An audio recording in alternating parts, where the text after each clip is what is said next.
একদিন জঙ্গলে বন বিভাগ থেকে একজন ইঞ্জিনিয়ার আসে। সে এই জঙ্গলের কাঠ গাছপালা কিছু কাটার জন্য।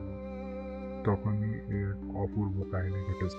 সে ভাবতে থাকে জঙ্গলটিও যেন অদ্ভুত, না জানে কিন্তু কাটা ঠিক হবে কিনা। কিন্তু ওই সময় অন্য একটি কাহিনী হয়।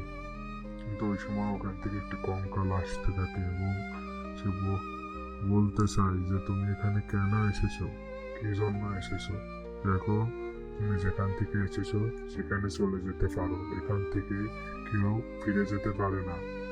তখন বনমিয়া বলতে থাকে আমি বন বিভাগ থেকে এসেছি, আমি চলে যাব, তোমাকে কিছু করো না তুমি। তখন বন বিভাগ থেকে আসা লোকটি মন খারাপ করে সে কঙ্কালের কথা শুনে চলে যেতে থাকে। এখানেই গল্পটি শেষ।